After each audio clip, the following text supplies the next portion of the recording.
रोजगार समाचार में प्रकाशित आलेखों में व्यक्त विचार लेखकों के अपने होते हैं।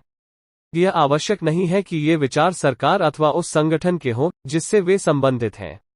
रोजगार समाचार में प्रकाशित विज्ञापनों की सामग्री संगठन अथवा उनके प्रतिनिधियों से संबंधित होती है। अभ्यर्थियों को आवेदन करने से पहले सामग्रियों के सही होने और उनके प्रभावों के बारे में स्वयं को अवश्य संतुष्ट कर लेना चाहिए। इन विज्ञापनों की विषय वस्तु पाठ्य सामग्री को लेकर उत्पन्न किसी भी दायित्व के प्रति रोजगार समाचार जिम्मेदार नहीं है। नमस्कार साथियों, स्वागत है आपका एक बार फिर से मेरे चैनल सैनिक सुविधा पर। साथियों, जैसा कि आप जानते हैं, मेरे चैनल पर आप लोगों को एक सर्विसमैन से संबंधित रोजगार वीडियो, एक सर्विसमैन से संबंधित वेलफेयर वीडियो व अन्य इसी प्रकार के महत्वपूर्ण वीडियो देखने को मिलते रहते हैं। तो साथियों, आज मैं एक इस प्रकार का रोजगार से संबंधित वीडियो लेकर आया हूँ। साथियों, अगर आप भी एक सर्विसमैन हैं, रोजगार की तलाश में हैं, तो ये वीडियो आपके लिए बहुत महत्वपूर्ण हो सकता है। साथियों, अगर आप मेरे चैनल पर नए हैं, आपने मेरे चैनल को अभी तक सब्सक्राइब नहीं किया, तो मेरे चैनल को सब्सक्राइब कर ले और बेल आइकन ऑन कर ले, ताकि मेरे द्वारा बनाए गए वीडियो की जानकारी आप लोगों तक पहुंच सके, आप उसका भरपूर फायदा उठा सके। तो साथियों, क्या है पूरी खबर? तो साथियों देखिए, मुख्य सिग्नल अधिकारी केंद्रीय कमान लखनऊ 908544 द्वारा ये रोजगार सूचना निकल कर आ रही है। यहाँ पर कुछ ग्रुप सी के पदों के लिए आवेदन पत्र आमंत्रित किए जाते हैं और अभी इनके बारे में क्या है पूरी जानकारी ये देखिए दोस्तों। तो ये पदों की संख्या क्या है? इसमें अनुसूचित जाति के लिए 6 पद हैं दोस्तों, अनुसूचित जनजाति के लिए 1 पद है, अन्य पिछड़ा वर्ग के लिए 6 पद हैं दोस्तों, अनारक्षित के 9 पद हैं और इसमें EWS अनारक्षित में दोस्तों 3 हैं, भूतपूर्व सैनिक के 2 हैं दोस्तों और कुल मिलाकर 28 पद हैं दोस्तों। नियुक्त अधिकारी रिक्तियों की संख्या बदलने का ऑफिसर अधिकार रखते हैं साथियों। इसका मतलब ये है कि रिक्तियों की संख्या बढ़ाई भी जा सकती है और घटाई भी जा सकती है। इसमें अनिवार्य योग्यता की बात करते हैं दोस्तों, तो किसी भी मान्यता प्राप्त बोर्ड से मैट्रिक या समकक्ष पास होना चाहिए और प्राइवेट बोर्ड एक्सचेंज बोर्ड के तहत लिखने में और पढ़ने में इनको दक्षता होनी चाहिए। और वाचनीय योग्यता में बात करें तो हिंदी और अंग्रेजी में बोलने का इनको ज्ञान होना चाहिए, पूरा अच्छे से बोल सकें। और भर्ती की शर्तें हैं दोस्तों, 1 जनवरी 2004 या उसके बाद के जो सरकारी सेवा में उम्मीदवार हैं वो राष्ट्रीय पेंशन के हकदार होंगे, यानी उनको पेंशन दी जाएगी। और नियुक्ति 2 वर्ष के लिए परिवीक्षा के आधार पर होगी और इसके बाद उपयुक्त किए जाने पर 2 साल में अगर आप ठीक पाए जाते हैं काम में अपने, तो आपको स्थायी तौर पर 60 साल तक के लिए इसमें रख लिया जाएगा। और सरकारी आदेश के अनुसार 5 वर्ष का कम से कम आपकी सेवा होनी चाहिए किसी भी सरकारी जॉब में, या उम्र आपकी 30 वर्ष से ज़्यादा नहीं होनी चाहिए। इनमें से जो भी पहले है वो दोनों में होना चाहिए दोस्तों। और यदि बहाली के संग सरकारी कर्मचारी उपयुक्त पाया जाए तो 60 वर्ष की आयु तक उसे सेवा पर रखा जाएगा दोस्तों। और इसमें योग्यता के लिए एक भी शामिल है कि अगर आपके 1 से अधिक पत्नी है तो आपको भी इसके लिए अयोग्य करार दिया जाएगा, यानी कि आपके 1 ही बीवी होनी चाहिए दोस्तों। अगर आपने 2 शादी करी है तो आप इसके लिए हकदार नहीं है। अभी उम्र की बात करते हैं साथियों, तो 18 से 25 वर्ष के बीच में आपकी आयु होनी चाहिए। और आयु में छूट की क्या सीमा है दोस्तों? अन्य पिछड़ा वर्ग को 3 वर्ष की छूट दी जाएगी, अनुसूचित जाति और अनुसूचित जनजाति को 5 वर्ष की छूट दी जाएगी। और दोस्तों, अनुसूचित जाति और अनुसूचित जनजाति के लिए 15 वर्ष और अन्य पिछड़ा वर्ग के लिए 13 वर्ष की छूट दी जाएगी, जो भी विकलांग हैं उनके लिए। और भूतपूर्व सैनिक हैं जो साथियों, जिन्होंने सेना में जितनी जॉब किया प्लस 3 वर्ष का, उनको अलग से और छूट दी जाएगी। और साथियों, जो भी इच्छुक उम्मीदवार हैं अपने आवेदन पत्र को निर्धारित पासपोर्ट साइज आकार का फोटो भी चिपकाना होगा। उसको 3 महीने से ज़्यादा पुराना नहीं होना चाहिए और 2 अतिरिक्त स्वहस्ताक्षरित फोटो भी आपको भेजने हैं जिनके पीछे आपने सिग्नेचर किए हुए हों ऐसे। और साथ में आवेदन पत्र के साथ में आपको लिफाफे भी लगाने हैं। और ये सभी अपने पूरे डॉक्यूमेंट की जितनी भी है फोटो कॉपी लगाकर स्वहस्ताक्षरित करना है। और 30 दिन के अंदर अंदर जो विज्ञापन निकला उसके 30 दिन के अंदर अंदर आपको इसको भेज देना है। 30 दिन का मतलब यह है कि साथियों, ये 5 मार्च 2022 को रोजगार निकला था, तो 4 अप्रैल 2022 तक आप इसको भेज सकते हैं। उससे पहले पहले आपका ये डाक वहाँ पे पहुँचानी चाहिए। और साथियों, देर से पहुँचे गए आवेदन पत्रों को कोई विचार नहीं किया जाएगा।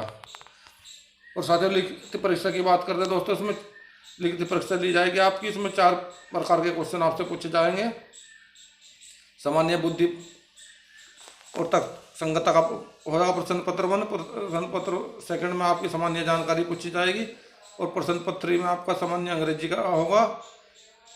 और चौथा होगा दोस्तों आपका संख्यात्मक अभिवर्ती, यानी कि आपका मैथ का, जिसको आप गणित बोलते हैं, उसका होगा।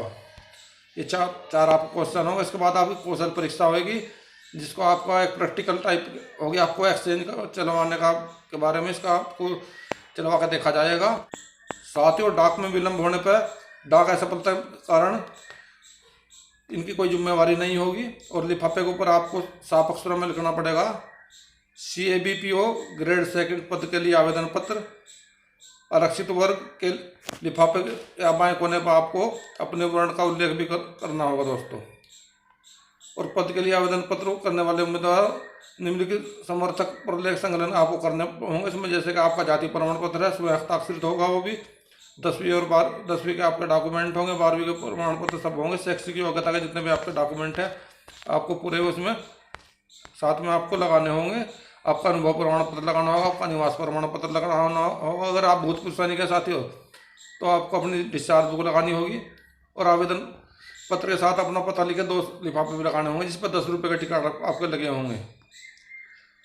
और निम्नलिखित कमियों वाले आवेदन पत्र को रद्द कर दिया जाएगा, जिनमें क्या क्या कमी होंगी मैं आपको बता देता हूँ। जो अधूरे और गैर हस्ताक्षरित आवेदन पत्र, जिस पर आप स्वहस्ताक्षरित नहीं करेंगे, तो वो भी आपके अस्वीकार कर दिए जाएंगे। जिन पर अंगूठे का निशान नहीं होगा, बाएं या दाएं अंगूठे का निशान नहीं होंगे, वे भी आपके अस्वीकार कर दिए जाएंगे। देर से पहुंचने वाले और अंतिम तारीख के बाद पहुंचने वाले सभी अस्वीकार कर दिए जाएंगे आपके। और जिसमें समर्थक जितने भी आपके डॉक्यूमेंट स्वहस्ताक्षरित आपने नहीं करे हैं, वे भेजने में आप भी आपके कैंसिल कर दिया जाएंगे। और 2 अतिरिक्त फोटो, स्वहस्ताक्षरित फोटो आपको भेजने हैं, पीछे हस्ताक्षर करे हुए फोटो। और फोटो एक जैसे होने चाहिए, सारे अलग अलग साइज के नहीं होने चाहिए। और अपना पता लिखे 12x24 सेंटीमीटर आकार के 10 रुपये के डाक टिकट लगे, तो आपको लिफाफे भेजने हैं। और आवेदन पत्र उम्मीदवार को अंग्रेजी या हिंदी भाषा में आप भर सकता है। और अधिक जानकारी के लिए आपको पूछताछ करने के लिए आपको फ़ोन नंबर इन्होंने दिया हुआ 05222482 और एक्सटेंशन नंबर इसका 2718 रहेगा। पूछताछ के लिए आपको 0900 से लेके और 1400 वर्ष तक आप इनमें पूछताछ कर सकते हैं। और परिस्थिति में उपस्थित होने के लिए कोई यात्रा भत्ते या किसी प्रकार का कुछ भी आपको नहीं दिया जाएगा।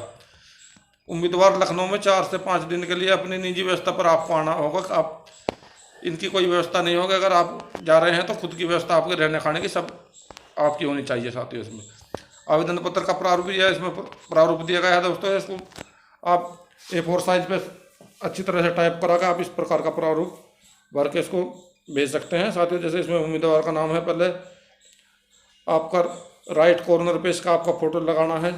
और फोटो आपका 3 महीने से पुराना नहीं हो। पिता का नाम, माता का नाम, लिंग पुरुष, मैट्रिक, आवेदन की अंतिम तिथि, आयु, वर्ष, ये सभी आपको लिखना है। और पत्र व्यवहार का पूरा पता भी आपको लिखना है। मोबाइल नंबर, अनुभव प्रमाण पत्र, या सरकारी कर्मचारी हैं तो उसके बारे में आपको लिखना है पूरा। और जो इसमें आपके जो एजुकेशन सर्टिफिकेट हैं उनके बारे में पूरा ब्यौरा आपको लिखना है। परीक्षा का नाम, वर्ष, मान्यता प्राप्त विश्वविद्यालय का नाम, किस विद्यालय से आपने की, और अंकों की प्रतिशतता और श्रेणी और पूरी टिप्पणी जो भी कुछ है आप। और लास्ट में आपको इसमें सिग्नेचर कर देने हैं, घोषणा करनी है कि मेरे द्वारा दी गई जानकारी सब कुछ सत्य है। और इस पर आपको अपने सिग्नेचर करने हैं, अपने हाथ के अंगूठे का निशान है। और पुरुष उम्मीदवारों के लिए बाएं अंगूठे का निशान और महिला उम्मीदवारों के लिए दाएं अंगूठे का निशान इसमें लगाना है। और आवेदन पत्र के साथ में आपने क्या क्या संकलन करा है उसकी सूची आपको बनाकर साथ में इसमें डालनी है। जैसे जन्म प्रमाण पत्र के स्वहस्ताक्षरित प्रति आप लगानी है, शैक्षिक योग्यता, तकनीकी योग्यता का जो भी है, अनुभव प्रमाण पत्र की, निवास प्रमाण पत्र की। और आपको आरक्षित वर्ग श्रेणी की, आपको जिस भी कैटेगरी में आप आते हैं अपने उसके हिसाब से, अगर आप पूर्व सैनिक हैं तो डिस्चार्ज बुक की स्व प्रमाण पत्र कॉपी आपको भेजनी है। और आवेदन पत्र के साथ अपना पता लिखे 2 लिफाफे लगा रहे हैं, 10 रुपये के टिकट लगे हुए हैं। तो साथियों ये तो थी मेरे द्वारा दी गई जानकारी। और साथियों मैं आपको एक बार और बता देता हूँ आपको किस एड्रेस पर भेजने हैं लिफाफे। तो एड्रेस आपको बता देता हूँ। तो यह रहेगा आपका कर्नल सिग्नल्स मुख्यालय, केंद्रीय कमांड, पिन 908544 CO56 APO, आपको यहाँ पे भेजना है। तो साथियों मैं वीडियो को यहीं पर विराम देता हूँ।